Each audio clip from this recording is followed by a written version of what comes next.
Boxing history goes back many centuries.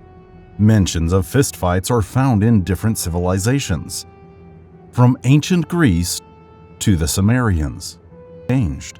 Primitive fistfights have been replaced by intelligence. Floyd Mayweather's speed and skill. He moves from a punch, counters and lands a punch, and gets away from another punch.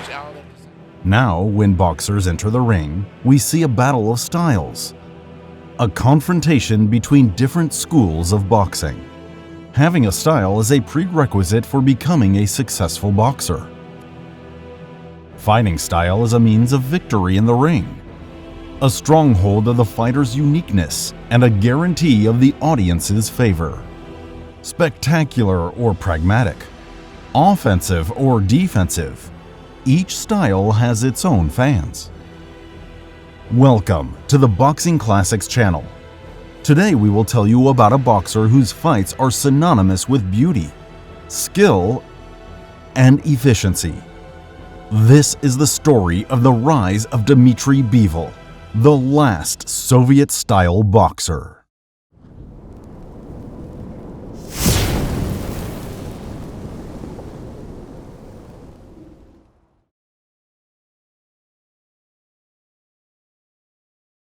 Dmitry Bivol was born in Tokmak, Kurzig, SSR.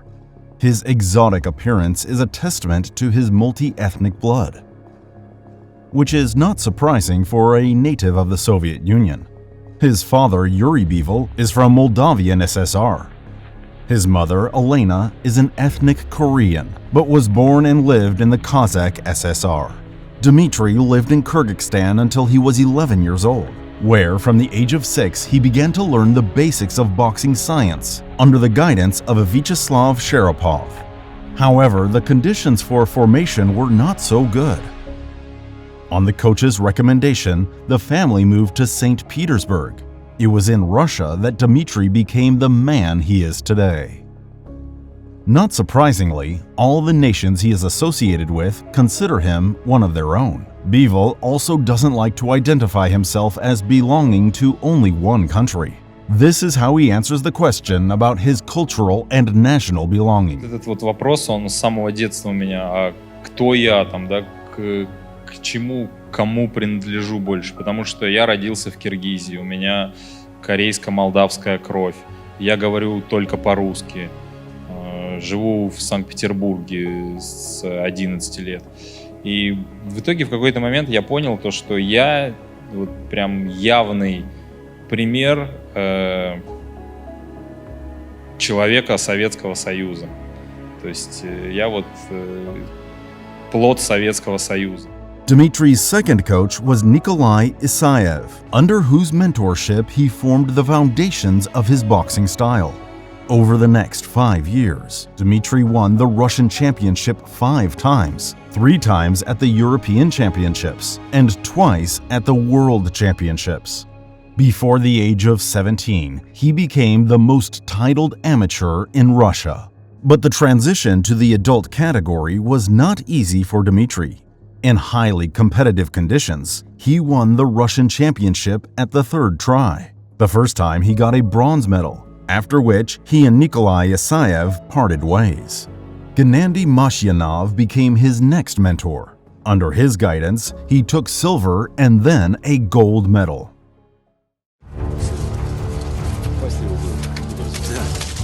Вы знаете, интересная была, не знаю,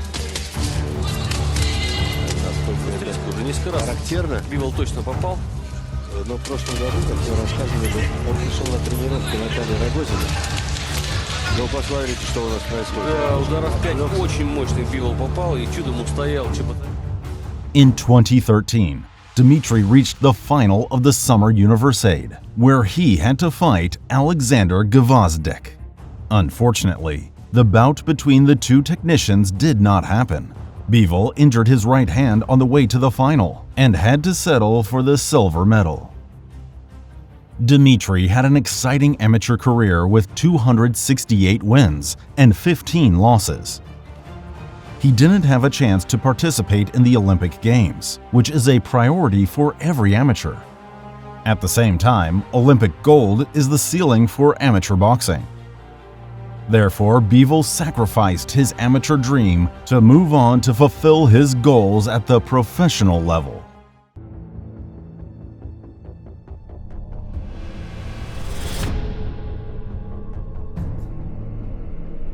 In 2014, Dmitry Bivol turned pro, and to the surprise of fans, he made an unpopular decision.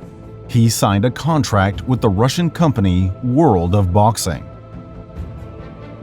When a promising boxer goes pro, the only road is to find an influential promoter abroad. One has to go to the United States or Great Britain, because that's where the most powerful people in the business are located. When a boxer continues his career in his homeland, his prospects come to a standstill. He turns into a domestic boxer with unrealized talent. But time has shown that Bivol made the right decision. After 4 fights in Russia and 2 performances in the USA, his promoter got him a championship fight for the interim WBA title.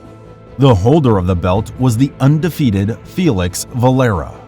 The physically strong and flexible Dominican tried to impose his terms immediately. He spurted, switched stances, and even dropped his hands. Bivol responded with high pace and pressure. Защита. Рефери не открыл счет. Здорово. Ну, охотник настоящий, да? Очень свежо выглядит, видно функционально. Преимущество в работе ног. Здорово. Великолепно!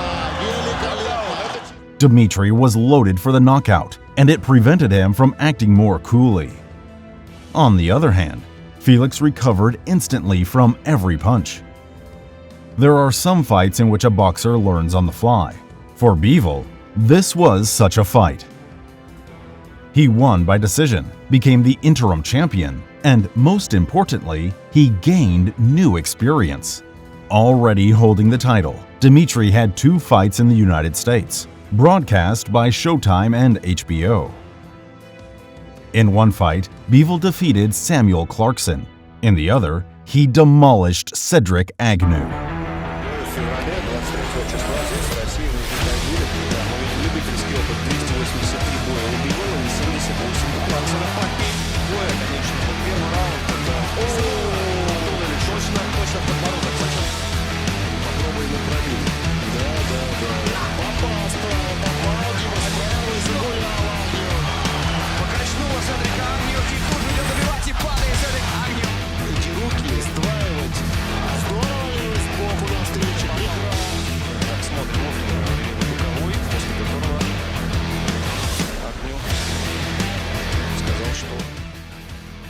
2017 was a productive year for Bivol. He won 3 times by technical knockout and 1 by knockout, and became a rightful world champion. Dmitry exchanged the interim title for a real championship belt in a fight with Trent Broadhurst, and his performance matched his new status.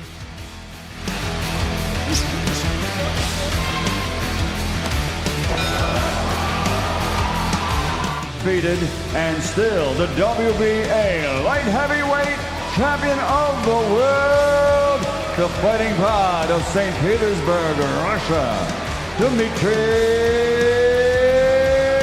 Bivol.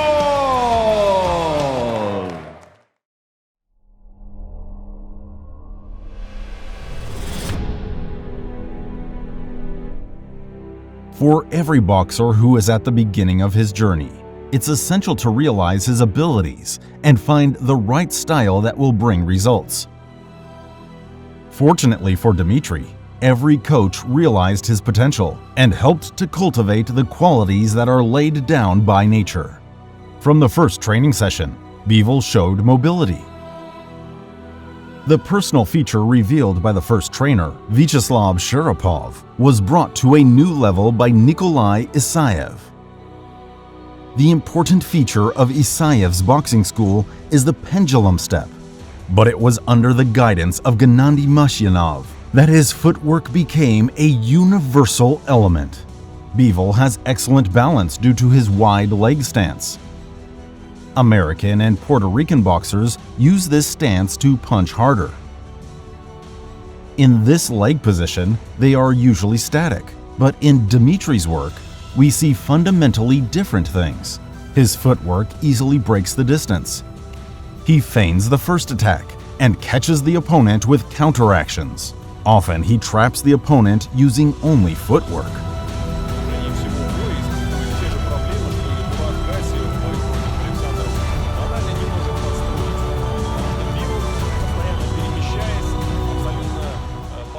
The principle of the Soviet style is efficiency with minimal risk.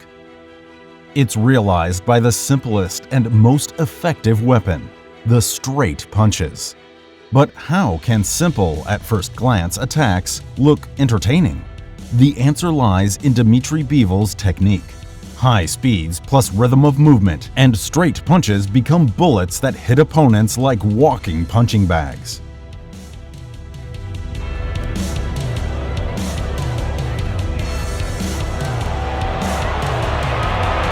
Bivol has a quick jab, a tremendous sense of distance, and ring generalship.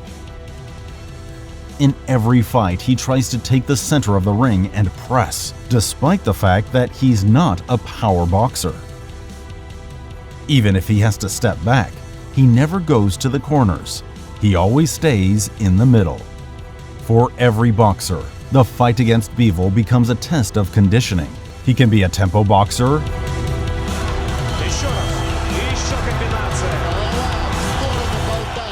an outboxer, or a counterpuncher. In any case, his fights have a high rhythm. He is repeating attacks, so opponents lose the desire to throw punches. They have to stand behind the block, which is also ineffective. There is no other boxer in the light heavyweight division who moves and throws punches like a welterweight. It was the amazing balance of personal qualities and Soviet style that made Dmitry Bivol a high-class boxer.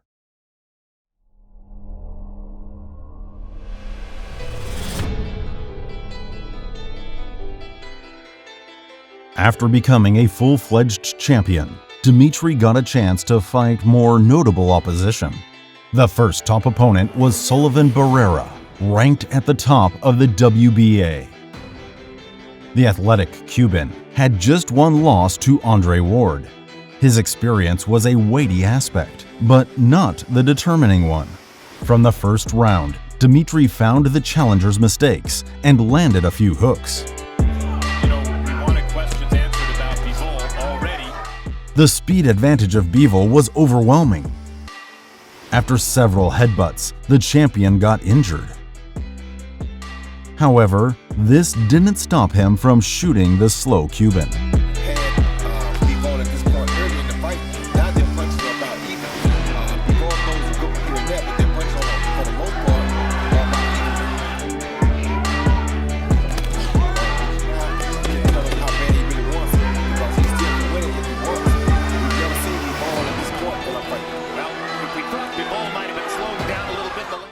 In the final round, a 1-2 combination from Bivol knocked out Barrera for the first time in his career. You want to see more American champions? We have to get our amateur.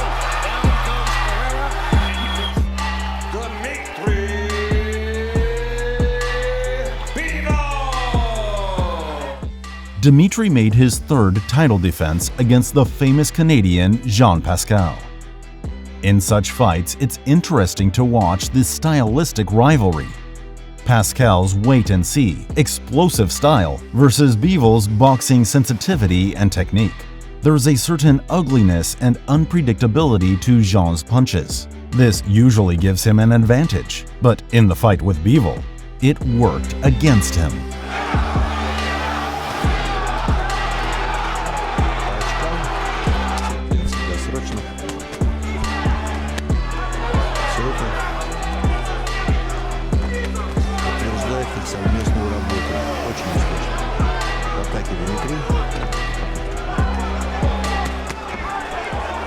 Everything that Dmitry does is in perfect balance. Boxing reflexes, control of distance, ease of movement, and even the wonders of teleportation. The last one, of course, is a joke, but the difference in the speed of thinking and reaction creates exactly that impression. Bivol has time to think out an attack, execute it, and go to the distance, while Jean fights with Heir and he loses. Dmitry is reproached for his low knockout rate. He is really not a knockout artist. His hands are like whips that punish his opponent at every misstep. Just listen to the music of those punches.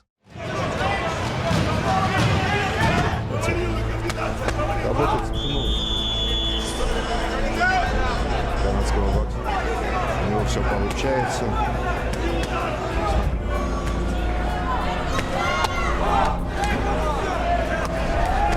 Если смотреть так на лук, со стороны Бивола. Вот неплохо потом. Unanimous decision. Победа. And still, WBA light heavyweight champion of the world, Dmitry Bivol. И дальше надо объединяться. Having confidently defeated Pascal, he faced future champion Joe Smith Jr. This fight was even less competitive than the previous ones. Bivol used his full armory and confirmed his class advantage. But in the 10th round, Joe nearly did what neither Pascal nor Barrera could.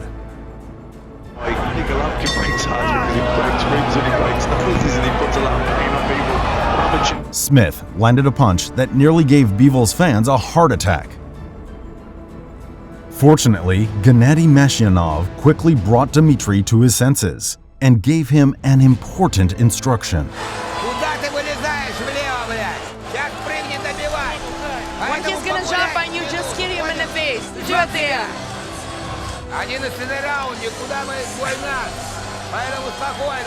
Dmitry calmly finished the fight, and at the last seconds, he returned his opponent's debt with interest. Nice combination from Bivol, really pouring on, and shots getting through there, and maybe one just a little bit. The victory over Smith ended an excellent stretch of performances in which the Russian champion fought good opposition. Dmitry continued to do his job at a high level. But the same cannot be said of his management, who picked up uninteresting opponents. All of this coincided with COVID's world hysteria. Dmitry began to box rarely. The period from the end of 2019 to the end of 2021 is the most unproductive in his career. And who knows how things would have continued if Dmitry had not found himself in the crosshairs of an extremely ambitious man.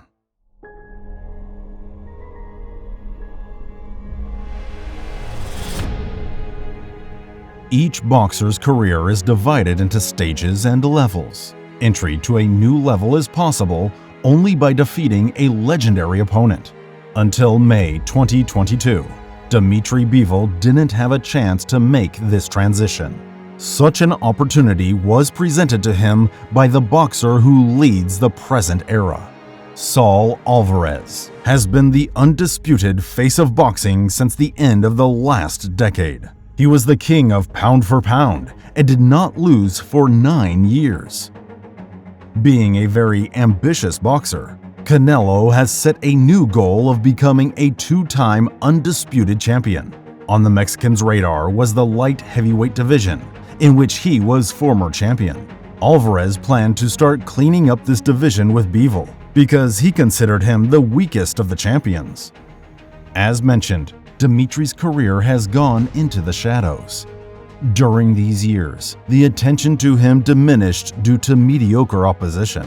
In the run-up to the fight, he was considered a big underdog, and even optimistic fans didn't believe in his victory.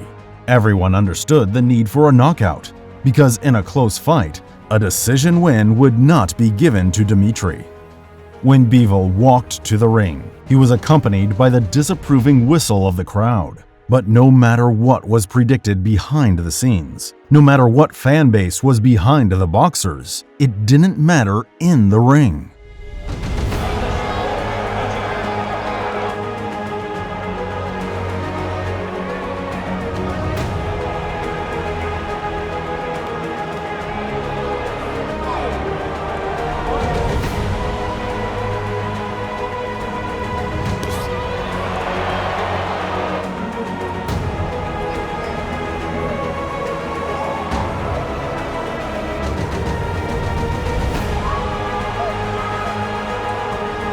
Bivol proved to be smarter, faster, and more capable than Alvarez.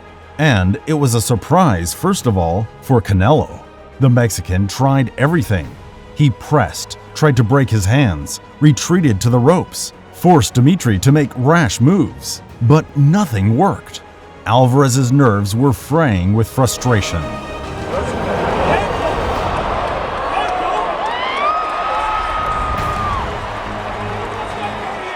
Controlling the fight from start to finish, Bivol celebrated the most significant win of his professional career. So far, Dmitry is not the most titled boxer in Russian history. But what makes him stand out is the fact that no other boxer from the post-Soviet space has a victory over an opponent of Canelo's level. Being in the spotlight after a triumphant performance, Dmitry got another great fight. In November of the same year, he faced undefeated Mexican Gilberto Ramirez, nicknamed Zurdo. That fight was eventually dubbed the true masterclass by analysts. Who and to whom gave a boxing lesson? I think you have already guessed.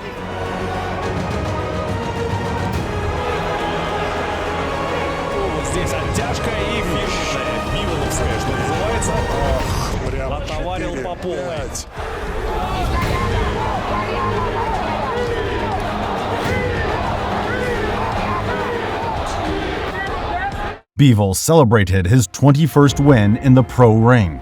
By defeating Zurdo and Canelo, he became the best boxer of the year. In addition, his name appeared in the top 5 boxers pound for pound.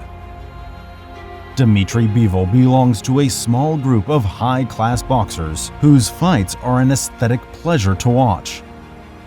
Any of his performances becomes a mark of quality. Sometimes you can hear the opinion that the classical Soviet school doesn't work in the professional ring. This is the greatest misconception. In one of the interviews, Dmitry said, "If you have won more than 100 fights in the amateur and you are going to change this style in the pros, then the history of these performances is meaningless." It is necessary to have a pivot to keep the originality of the fighting style and do everything to improve it. One could say that Dmitry Bivol is the last of the Mohicans of the boxing style he represents. But perhaps this is the revival of a more perfect school, whose efficiency is unrivaled.